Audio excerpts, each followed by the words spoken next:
महाराष्ट्र में D company returns, उसको लेकर क्या एनआईए के एक्सक्लूसिव रिपोर्ट है वो आपको बताते हैं। दाऊद के नाम पर दरअसल वसूली का कारोबार एक बार फिर से शुरू हो रहा है। आपको याद होगा 90 के दशक में ये वसूली का कारोबार दाऊद इब्राहिम चलाया करता था और ये एक बार फिर से किया जा रहा है। दाऊद का भाई अनीस वसूली कर रहा है, दाऊद का भाई इकबाल वसूली में एक्टिव है, ये जानकारी निकलकर सामने आ रही है। वसूली के धंधे के मुख्य सेंटर को पुणे में स्थापित किया गया, यानी कि पुणे से यह वसूली का धंधा चलाया जा रहा है। सट्टेबाजी, बिल्डरों को धमकी, ड्रग्स कारोबार, इसे बढ़ाने की बात सामने आ रही है, यानी कि इन तमाम काले कारोबारों से पैसा बढ़ाने की कोशिश की जा रही है। पैसों को इस्तेमाल कहां किया जाएगा? उत्तर प्रदेश और बिहार में आतंकी स्लीपर सेल को फंडिंग कर रहे हैं और इन फंडिंग का इस्तेमाल आतंकी घटनाओं को अंजाम देने में भी किया जाएगा। पाकिस्तान के आतंकी संगठनों को भी फंडिंग की जा रही है। अब सोचिए, देश का पैसा इस्तेमाल किया जाएगा पाकिस्तान में और उसका खामियाजा भारत को भुगतना पड़ेगा आतंकवाद के तौर पर। तो ऐसे में आप समझ सकते हैं किस तरीके से डी कंपनी एक बार फिर से एक्टिव हो रही है और उनकी एक्टिवनेस कैसे भारत के लिए चिंता का सबब हो सकती है, ये हमने आपको समझाया। कई सहयोगी मेरे साथ इस पर ज्यादा जानकारी के साथ जुड़ गए। अरुणिल सदाडेकर हमारे साथ जुड़ गए मुंबई से, अनुज मिश्रा हमारे साथ जुड़ गए दिल्ली से और मनीष यादव लखनऊ से जुड़ गए। पहले अरुणिल आप ही का रुख करते हैं। ठाणे को सेंटर बनाया जा रहा है जहां पर खबर है कि वहां से तमाम उगाही की जा रही है, तमाम गोरख धंधे जो हैं वो चलाए जा रहे हैं। मुंबई और ठाणे, इन दो बड़े शहरों का नाम सामने आ रहा है। क्या जानकारी आपके पास, क्या खुफिया इनपुट है? पहली बात हम देखेंगे कि एनआईए ने जो डॉक्यूमेंट रिलीज किया है जिसमें पिक्चर्स भी है दाऊद इब्राहिम से लेकर उनके पूरे गैंग के पिक्चर्स दिए गए हैं। तो हम अगर कंपेयर करें, छोटा शकील का पिक्चर देखें तो अभी का जो पिक्चर एनआईए ने डाला है वो रीसेंट पिक्चर डाला गया है। अनीस इब्राहिम की भी बात करें तो सेम चीज़ लागू होती है। टाइगर मेमन का अगर पिक्चर देखेंगे, जो पहला जो अखबारों में पिक्चर्स आ रहे थे या फिर मीडिया चैनल्स पे आ रहे थे, जो नया पिक्चर एनआईए ने डाला है वो कंप्लीटली डिफरेंट टाइगर मेमन उसमें दिख रहे हैं। वैसे ही जावेद चिकना की भी बात करें तो वो उनके भी पिक्चर काफ़ी अलग है। जो रीसेंट पिक्चर्स है वो एनआईए ने रिलीज़ की और ये पिक्चर कैसे एनआईए को मिले क्योंकि मई में जब भी छापेमारी की गई थी, दाऊद के गैंग मेंबर्स के ऊपर छापेमारी की गई थी और बहुत लोगों को पकड़ा था, तभी उनसे पूछताछ करने के बाद ही ये अहम इंफॉर्मेशन सामने आई है। ये अहम फोटोग्राफ्स भी एनआईए के पास लगी है। अभी आपके प्रश्न पे आंसर करें तो थाने और मुंबई में काफी बिल्डर्स ऐसे हैं जहां पे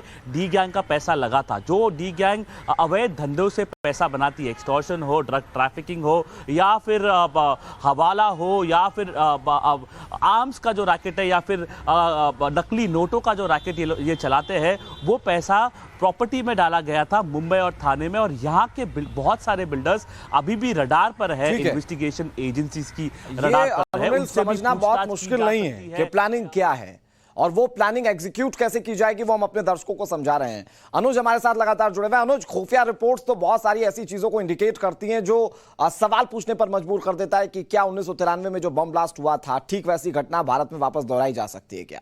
हालांकि अब हमारी जो इंटेलिजेंस है वो काफी ज्यादा एक्टिव है, काफी ज्यादा मजबूत है पहले के मुकाबले, लेकिन इन तमाम चीजों को लेकर कदम क्या उठाए जा रहे हैं? क्योंकि खुफिया रिपोर्ट्स जो इंडिकेट कर रही हैं वो हैरान करने वाली भी हैं और वो डरा देने वाली भी हैं।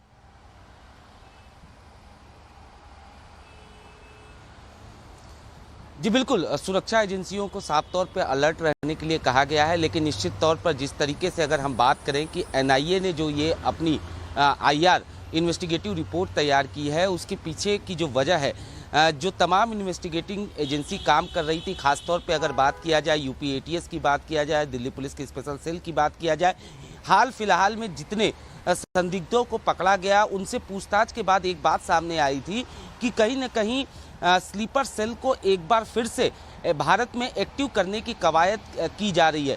निश्चित तौर पर इसकी जांच को आगे बढ़ाएगा और ये पता चला कि कहीं न कहीं इसके पीछे जो हाथ है वो डी कंपनी का हाथ है। डी कंपनी जो है एक बार फिर से, जब पहले डी कंपनी भारत में एक्टिव थी, खासतौर पे अगर मुंबई की बात किया जाए तो उनके कमाई का जरिया क्या हुआ करता था? कमाई का जरिया उनका होता था अवैध वसूली, ड्रग्स के काले कारोबार, फेक नोट और इलीगल आर्म्स के कारोबार। इनके जरिए वो पैसे को उनकी काली कमाई जो है वो आती थी। एक बार फिर से डी कंपनी इसी के जरिए पैसे कमाने की कवायद कर रही है और इन पैसों का इस्तेमाल कहाँ किया जाना था? इन पैसों का इस्तेमाल किया जाना था स्लीपर सेल को एक बार फिर से एक्टिव करने के लिए। और स्लीपर सेल खासतौर पर अगर बात किया जाए यूपी और बिहार में स्लीपर सेल को एक्टिव करने की कवायद की जा रही थी। इसी के मद्देनजर फिलहाल जो है तमाम सुरक्षा एजेंसियों को अलर्ट किया गया और हाल फिलहाल में हमने देखा भी है कि लगातार चाहे दिल्ली पुलिस की स्पेशल सेल की बात किया जाए या यूपी एटीएस की बात किया जाए, लगातार कार्रवाई की जा रही है। जो भी संदिग्ध हैं उनको गिरफ्तार किया जा रहा है, उनसे पूछताछ किया जा रहा है। लेकिन निश्चित तौर पर एक तरीके से कहा जा सकता है कि जिस तरीके से एक बार फिर से हमें अपने दर्शकों को ये भी बताना चाहिए भारत में कि ये जो इन्वेस्टिगेटिव रिपोर्ट एनआईए के सामने आई है, दरअसल इसके पीछे का आधार मई में हुई वो कार्रवाई है जब दाऊद इब्राहिम के गुर्गों के अलग अलग ठिकानों पर छापेमारी की कार्रवाई को अंजाम दिया गया था। उसके बाद अब ये लीड्स मिलती हुई नजर आ रही हैं। मनीष, लेकिन भले ही ठाणे और मुंबई सेंटर पॉइंट हो जहां से इस पूरे गोरख धंधे को चलाने की प्लानिंग हो, लेकिन टारगेट पर है उत्तर प्रदेश, टारगेट पर है बिहार, जहां पर स्लीपर सेल्स को एक्टिव करने के लिए, उन्हें फंड करने के लिए तमाम चीजें की जा रही हैं।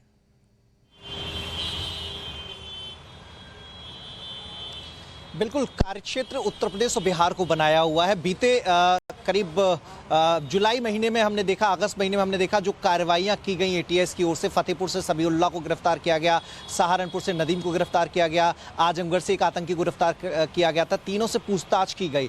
नदीम और सबीउल्लाह का आपस में संपर्क भी था, दोनों एक दूसरे की मदद कर रहे थे इस पूरे एजेंडे को कारगर बनाने में। इनको आर्थिक सहायता मिल रही थी। इनसे पूछताछ में यह खुलासा हुआ है कि ये छोटे छोटे जिहादी ग्रुप्स बना रहे थे और इनकी कोशिश ये थी कि पूरे जो उत्तर प्रदेश में एक नेटवर्क वो बना लें। अब इस नेटवर्क को बनाने से इन्हें आर्थिक सहायता मिल रही थी। कोई ऐसी ताकत इनके पीछे काम कर रही थी जो उन्हें पूरा जो इकोनॉमिक हेल्प है वो प्रोवाइड करा रही थी। एटीएस उसकी पड़ताल भी कर रही है। टेरर फंडिंग नेपाल से सटे हुए इलाकों में, वो कई बार मामला सामने आ चुका है कि नेपाल के जरिए टेरर फंडिंग होती है। बॉर्डर से सटे हुए लखीमपुर, बहराइच, श्रावस्ती, महाराजगंज, बलरामपुर और पीलीभीत जैसे जिलों में वहां पर एक नेटवर्क सक्रिय है। अब इन सब के तार दाऊद से जुड़ते हुए दिखाई दे रहे हैं, इकबाल से जुड़ते हुए दिखाई दे रहे हैं। जो यूपी एटीएस के सोर्स हैं वो ये बता रहे हैं कि एक आर्थिक ढांचा पूरे उत्तर प्रदेश में बनाया जा रहा है।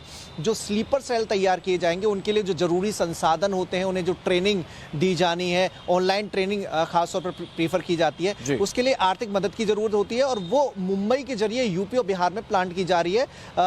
हवाला के जरिए कई बार रकम भेजी गई, नेपाल बॉर्डर के जरिए रकम यहाँ पर भेजी जाती है। तो ये पूरा नेटवर्क उत्तर प्रदेश में बनाने की जो कोशिश हो रही है उसके तार मुंबई से जुड़ रहे हैं और मुंबई से आर्थिक संबंध स्थापित होते हुए दिखाई दे रहे हैं। अनुराग, ठीक है, और इसके लिए एक्टिव होना होगा हमारे जांच एजेंसीज को, सुरक्षा एजेंसीज को। हालांकि अब हम पहले से कहीं ज्यादा टेक्नोफाइड है और इस तरह की तमाम जो कोशिशें पहले भी की गई हैं हमने उसे नस्तनाबूद किया। लेकिन बड़ी बात यह है कि दाऊद इब्राहिम आतंकी संगठनों के साथ मिलकर ये करने की कोशिश कर रहा है। इधर डी कंपनी के आतंकियों पर एक नया और बड़ा खुलासा हुआ है। भारत में स्पेशल यूनिट बनाने की साजिश रची जा रही है। हथियार विस्फोटक भेजने के लिए दरअसल ये यूनिट तैयार की जा रही है। ड्रग्स, नकली नोट, ये भेजने के लिए यूनिट तैयार की गई है। यानी कि आतंकी घटनाओं को किस तरीके से एग्जीक्यूट किया जाए, जो प्लानिंग सीमा पार से बन रही है उसे कैसे भारत में एग्जीक्यूट किया जाए, उसके लिए एक नई यूनिट तैयार की जा रही है। मुख्य काम क्या होंगे जरा समझिए।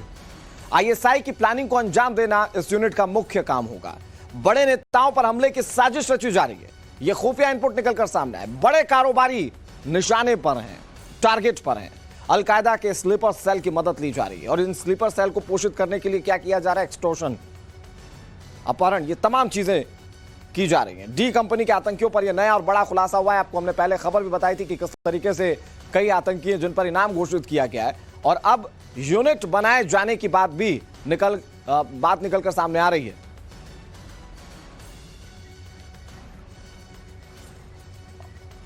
और लखनऊ से विक्रम सिंह हमारे साथ जुड़े हुए हैं जो कि पूर्व डीजीपी हैं उत्तर प्रदेश के, और पीके जैन हमारे साथ जुड़े हुए हैं, पूर्व एडीजी हैं महाराष्ट्र के। आप दोनों का बहुत बहुत स्वागत है सर। विक्रम सिंह जी, मैं आप ही से शुरुआत करता हूं। सर, ये जो इनपुट निकलकर सामने आ रहे हैं कि दाऊद गैंग एक बार फिर से एक्टिव है महाराष्ट्र में, मुंबई और ठाणे को उसने अड्डा बनाया जहां पर एक्सटॉर्शन और तमाम ऐसे अनैतिक कार्य किए जाएंगे जिससे कि फंड इकट्ठा किया जाएगा और फंड इकट्ठा करके स्लीपर सेल्स को दिए जाएंगे जो बिहार और उत्तर प्रदेश में काम करेंगे। सर, कैसे देख रहे हैं आप, ये कितना बड़ा थ्रेट है देश के लिए? देखिए, इसमें कोई चीज अप्रत्याशित और अभूतपूर्व नहीं है। इसके पहले भी इस प्रकार की कुत्सित गतिविधियां हुई हैं, चाहे वो 9/11 से अगर शुरू करें तो 26/11 और इसके अलावा जो ट्रिपल ब्लास्ट उत्तर प्रदेश में हुए थे, इन सब के फुटप्रिंट्स एक जैसे हैं।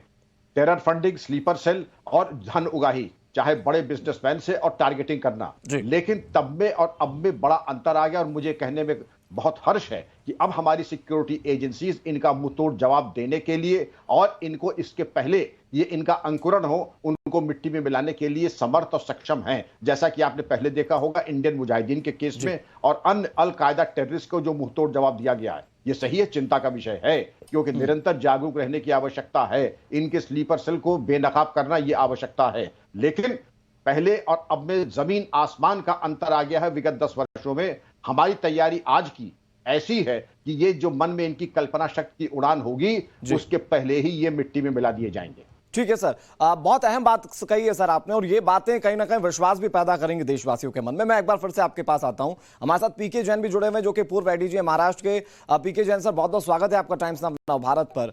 सर, महाराष्ट्र में मुंबई और ठाणे एक सेंटर पॉइंट है जहां से दाऊद इब्राहिम अपने आप को रिबिल्ड करना चाहता है, और अगर ये रिबिल्ड की बात आती है तो वो 90 का दशक भी याद आता है, जब एक्सटॉर्शन, अपहरण, इन तमाम चीजों को बहुत ज्यादा वहां पर बड़े पैमाने पर किया गया और पैसे इकट्ठा किए गए। ये सेंटर पॉइंट क्यों बन जाता है दाऊद इब्राहिम के लिए? दाऊद इब्राहिम के लिए यहां से ये तमाम चीजें करना क्यों आसान हो जाती हैं? और क्या आज के समय में दाऊद इब्राहिम ठीक वैसा कर पाएगा जैसा पहले वो कर पाया था? देखिए, मुंबई जो है, मुंबई और उसके आसपास का इलाका, ये हमेशा ही दाऊद की कर्म भूमि रहा है। वो यहीं पला बड़ा, यहीं के सिस्टम में वो ग्रो किया, उसको हर तरह की सपोर्ट मिली, पॉलिटिकल हो या ब्यूरोक्रेटिक हो या पुलिस से हो, तो जहां जहां से भी सिस्टम से उसको पूरी हेल्प मिली उसको ग्रो करने में। और इवेंचुअली 1993 में उसने वो कांड कर दिया जो शायद किसी और व्यक्ति के लिए संभव नहीं हो पाता। उसी के पूरे नेटवर्क का फायदा उठा के आईएसआई ने मुंबई के ऊपर और हिंदुस्तान के ऊपर हमला किया। और पिछले कुछ साल से अगर आप देखें तो दाऊद की यूटिलिटी पाकिस्तान के लिए बहुत कम होती जा रही है, क्योंकि पिछले 10 साल में वो कोई ऐसा काम नहीं कर पाया जो उसकी एग्जिस्टेंस को जस्टिफाई कर सके। इसलिए अब फिर से, क्योंकि आईएसआई एक बार फिर से लो कॉस्ट वॉर हमेशा से चलती रहती है, लेकिन फिर से एक लो कॉस्ट वॉर को बिल्डअप करना चाहता है, खासतौर पे कश्मीर के मुद्दे को लेके, और फिर हिंदुस्तान में किसी भी तरह से जो फॉल्ट लाइन है उनको एक्सप्लॉइट करके, तो उसके लिए उनको दाऊद से बढ़िया गुर्गा नहीं मिलेगा। दाऊद का आप आज भी कुछ भी कहिए, जब पीछे वो मेमन की एक की फांसी हुई थी तो आपको याद होगा कि तकरीबन 15,000 लोग उसके जनाजे में शामिल हुए थे। और ये सब कोई मेमन की पॉपुलैरिटी थी ऐसा नहीं था, ये सब दाऊद का नेटवर्क था जो यहाँ पे स्लीपर सेल के तौर पे यहाँ पे काम करता है। उसके सिंपैथाइजर्स हैं, उसके साथ में पुराने काम किए हुए लोग हैं, उसके गैंग के लोग हैं। इसलिए उसके लिए एक बहुत बड़ा बेस ऑलरेडी मुंबई और उसके आसपास के एरिया में बना हुआ है। उसकी फाइनेंशियल स्ट्रेंथ है। जो काम वो पहले काले धंधों में करता था, अब वो क्रिकेट बुकिंग में और रियल एस्टेट में और स्टॉक मार्केट में फंडिंग करके करता है। इसलिए आज उसके पास में कोई पैसे की कमी ऐसा नहीं है, सिर्फ यह है कि उसको इस तरह के कमिटेड लोग चाहिए जो उसके लिए अपनी जान दे सकें। एक समय होता था कि जब दाऊद की यहाँ के सिस्टम में काफी पैठ थी और वो अपने लोगों को बचा पाता था, चाहे वो जेल में हो चाहे वो सिस्टम से हो। लेकिन आज की तारीख में उसका नेटवर्क प्रैक्टिकली, ठीक है सर, ये बहुत अहम बात है, और ये सब लोगों को समझ में आ गया। वो उतना स्ट्रॉन्ग नहीं है जितना पहले था, और जितना पहले वो धड़ल्ले से तमाम चीजें किया करता था, जिसकी कोशिश आज वो कर रहा है। मैं आ रहा हूं सर, विक्रम सर भी कुछ कहना चाह रहे थे, मैं सर वहीं से बात आगे बढ़ाऊंगा, लेकिन एक बड़ी खबर अपने दर्शकों को बता दें। डी कंपनी को लेकर एक और बड़ा खुलासा हुआ है। सूत्र ये बता रहे हैं कि मुंबई और आसपास के शहरों में डी कंपनी के 1000 करोड़ की काली कमाई फंसी हुई है। अपराध जगत से कमाई गई ये ब्लैक मनी दाऊद ने रियल एस्टेट में इन्वेस्ट की है, लेकिन सरकार की सख्ती और रेरा जैसे कानूनों की वजह से अब बिल्डरों से यह काला धन वापस नहीं मिल पा रहा है। दाऊद का प्लान था कि उसकी अगली पीढ़ी अपराध से दूर रहे और इस काले धन को सफेद करके इस्तेमाल करे, लेकिन उसका मंसूबा पूरा नहीं हुआ। इतना नहीं, दाऊद इसी रियल एस्टेट की कमाई से भविष्य में आईएसआई और आतंकी संगठनों की मदद भी करना चाहता था, लेकिन उसकी यह साजिश पूरी नहीं हो पाई है। बड़ी खबर आपको बता रहे हैं, और जो खुलासे के तौर पर सामने आई, मुंबई पुणे में रियल एस्टेट में इन्वेस्ट उसने किया था, और इस इन्वेस्टमेंट के बाद खबर यह कि यह पैसा फंस गया है, क्योंकि सरकार की कुछ नीतियां जिसके चलते ये पैसे जो काले धन थे, जो व्हाइट होने वाले थे, वो दाऊद को नहीं मिल पाएंगे। अनुज हमारे सहयोगी लगातार हमारे साथ जुड़े हुए। अनुज, सरकार की ओर से उठाए गए कदमों का खामियाजा दाऊद इब्राहिम को भुगतना पड़ेगा। जो विजन था सरकार का, उसमें कुछ हद तक इस दिशा में कामयाबी भी होती हुई नजर आ रही है कि दाऊद के 1000 करोड़ रुपए जो उसके लिए एक बड़ी नींव हो सकते थे, वो दाऊद इब्राहिम के लिए वापस नहीं आ पाएंगे। अनुज।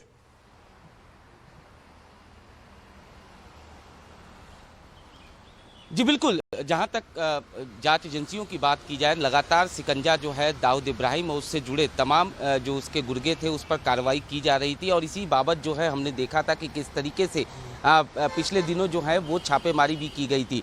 जो अवैध कमाई थी या जो ये प्रॉपर्टीज़ थी, इस पर साफ तौर पे शिकंजा जो है वो सरकार की तरफ से कसा गया, जांच एजेंसियों की तरफ से कसा गया, ताकि दाऊद गैंग जो है वो अपने पैर न पसार सके।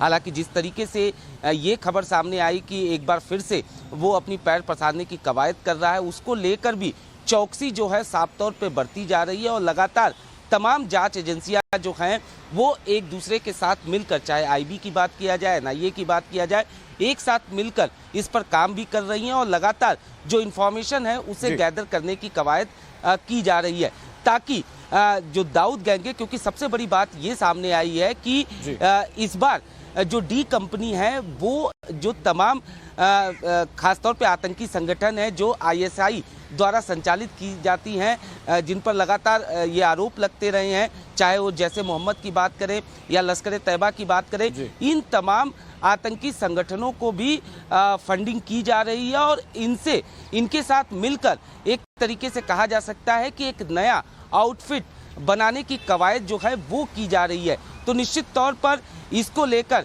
तमाम जांच एजेंसियां जो हैं, तमाम सुरक्षा एजेंसियां जो हैं वो बेहद सतर्क हैं। जी जी ठीक है अनुज, एक बार फिर से आपका रुख करेंगे। विक्रम जी भी हमारे साथ जुड़े हुए हैं, उनका भी रुख करेंगे। हमारे साथ मनीष भी हैं, लेकिन अपने दर्शकों को इस पूरे मामले की तह तक एक एक जानकारी हम पहुंचा रहे हैं। दरअसल डी कंपनी की नई साजिश का टारगेट देश के बड़े नेता और कारोबारी बताए जाते हैं।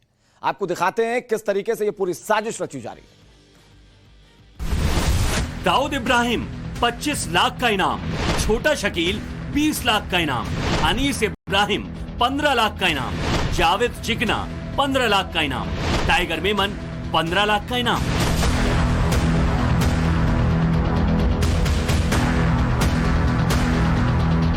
ताजा तस्वीर चस्पा हो चुकी हैं, इनाम का ऐलान हो चुका है। उम्मीद है कि अब हिंदुस्तान के सबसे बड़े दुश्मन 93 धमाकों के मास्टरमाइंड दाऊद इब्राहिम और उसकी डी कंपनी का खेल खत्म होने वाला है।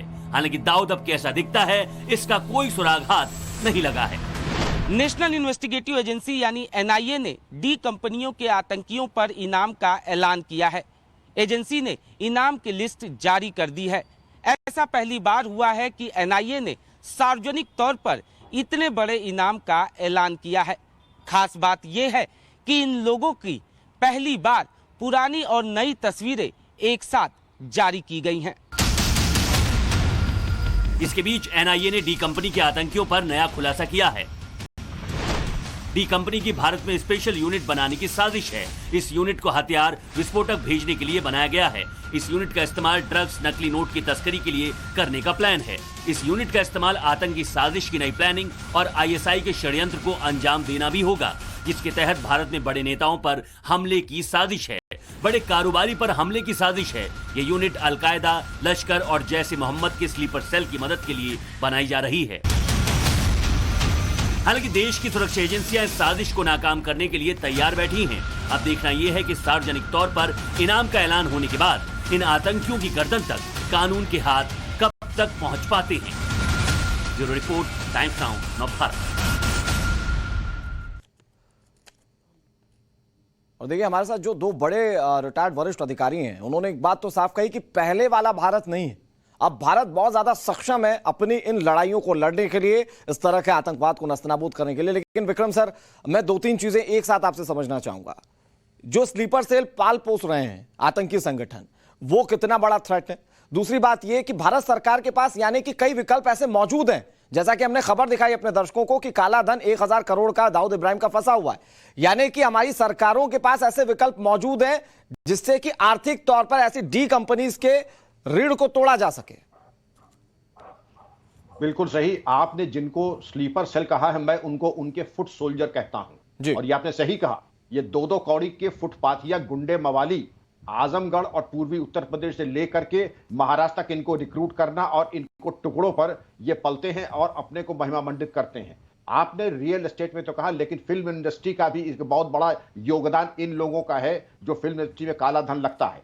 और मैं तीसरी चीज कहना चाहूंगा और अंतिम बात, जब अपना सोना खोटा होता है वो भी हमको सतर्क करना चाहिए। इसके पहले जो हंटर की चोट दाऊद इब्राहिम और छोटा शकील में पड़नी चाहिए थी वो पड़ी नहीं। इनके मकानों को, संपत्ति को बेचने में, कुर्क करने में हमें 15 साल लगे, जबकि इसके विपरीत अगर आप देखें उत्तर प्रदेश में इनकी बिल्डिंग्स को माफियाओं के वहां सुलभ शौचालय, ये नहीं कि वहां जरूरत थी, बल्कि एक संकेत देने के लिए कि तुम्हारी बिल्डिंग की ये औकात है कि हम उनको कुर्क करके उनका सुलभ शौचालय बना देंगे या एसटीएफ का हेडक्वार्टर में इस्तेमाल कर लेंगे। और वो हंटर की चोट अब दिखाई पड़ रही है। एक सेंस ऑफ करेज और zero tolerance, no nonsense approach, ये अगर आप कर देंगे, ये स्लीपर सेल के दम नहीं है। और आज मैं बिल्कुल सही कहा, आज जो भारत का परिदृश्य है, सिक्योरिटी सिक्योरिटी है, वो नहीं है कि मनमाने तरीके से जहां चाहे जो मन में आकर के निकल जाए।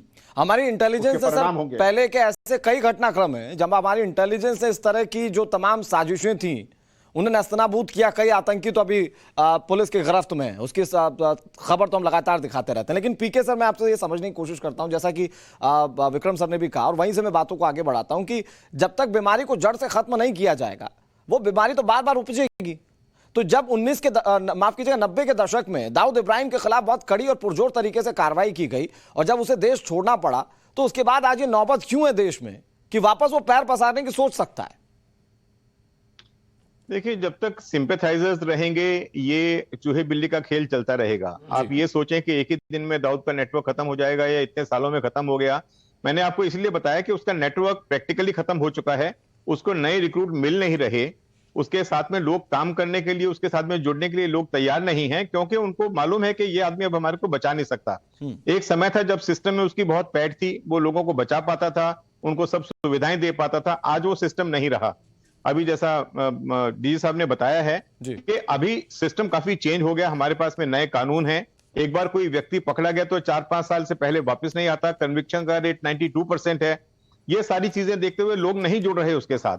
और पिछले 10 साल में आप इसी बात से समझ लीजिए कि पिछले 8-10 साल में वो एक भी ऐसा कांड नहीं कर पाया जो उसकी पाकिस्तान में एग्जिस्टेंस को जस्टिफाई कर सके। बिल्कुल। तो अब ये ठीक है, वो कोशिश कर रहा है और हमारे को अपनी तरफ से सावधान रहना चाहिए, क्योंकि ये कोशिश हमारी तरफ से हमने 100 बार भी उसको प्रिवेंट कर लिया और एक भी घटना में वो कामयाब हो गया तो वो हमारी फेलियर हो जाती है। इसलिए हमारे को सावधान रहना चाहिए। लेकिन सुरक्षा एजेंसीज, एनआईए इत्यादि वो सब बहुत चौकस हैं, एकदम उन्होंने पूरी नाकाबंदी, घेराबंदी कर रखी है। और आने वाले समय में, और ये बात उन्होंने बिल्कुल सही कही कि इनकी प्रॉपर्टीज को जब्त करके उनको नेस्तनाबूद कर देना चाहिए।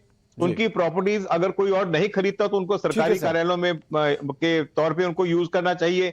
ये चीजें मैंने बहुत साल पहले महाराष्ट्र गवर्नमेंट को कही थी, जब उसकी प्रॉपर्टीज बिक नहीं रही थी, कि आप ये सारी प्रॉपर्टीज में कोई दूसरे ऑफिस खोल दीजिए, पुलिस की चौकी बना दीजिए वहां पे, तो अपने आप उसका जो खौफ है थोड़ा रहा सहा, यानी इस तरह के तमाम कदमों से रोका जा सकता है, ये बात तो साफ है। मनीष, लेकिन मैं आपसे सरकार के रोल को समझने की कोशिश करूंगा। प्रशासनिक स्तर पर क्या हो सकता है, ये तो हमारे साथ दो जो वरिष्ठ अधिकारी बैठे हुए हैं, पूर्व अधिकारी, उन्होंने बताया हमें। लेकिन सरकार के स्तर पर जब इस तरह के इनपुट्स मिल जाते हैं तो एक्टिवनेस कैसी होती है? और खासतौर पर अगर उत्तर प्रदेश के लिहाज से समझे, जहां पर मुख्यमंत्री योगी आदित्यनाथ खुद ब खुद बहुत एक्टिव हैं, इस तरह के इनपुट्स के बाद किस तरह की कार्रवाइयों की उम्मीद करें?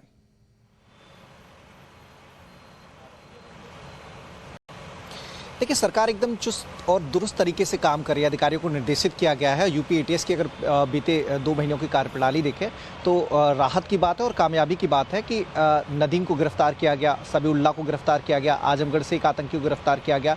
समय समय पर ऐसे लोगों तक एटीएस पहुंचने में कामयाब रही है और जो उनका एजेंडा था, जिस मकसद को पूरा करने के लिए वो कोशिशें कर रहे थे, उनको धराशायी किया गया है। तो राज्य सरकार को जो रिपोर्ट भेजी जाती है, रिपोर्ट के आधार पर जो पुलिस प्रशासन और यूपी एटीएस काम करती है, उसका असर देखने को मिल रहा है कि जिस एजेंडे के साथ ये पूरी स्लीपर सेल काम कर रही है, इंडिविजुअल लोगों को टारगेट बनाया जा रहा है, सोशल मीडिया के जरिए उनसे संपर्क किया जाता है, उन्हें टारगेट सौंपा जाता है, उनकी मदद की जाती है, तो वो अपने मंसूबों को पूरा नहीं कर पा रहे। और ये एटीएस की कामयाबी है। एटीएस समय रहते उन्हें गिरफ्तार कर ले रही है और जो आगे आने वाले उनके एजेंडे हैं और जो नेटवर्क उन्होंने आसपास के एरिया में बनाया, उन तक एटीएस की पहुंच भी हो रही है। अभी जो फतेहपुर से आतंकी गिरफ्तार हुआ था, उसके मामले में भी एटीएस को बड़ी कामयाबी मिलने की उम्मीद है, क्योंकि उस ग्रुप में जो लोग शामिल थे, तब नजर आता है मेरे ख्याल से ये वरिष्ठ अधिकारी भी इस बात से सहमति देंगे कि जब इस तरह की गिरफ्तारियां होती हैं तो कुछ एंगल पॉलिटिकल ढूंढा जाता है, कुछ एंगल धर्म का ढूंढा जाता है,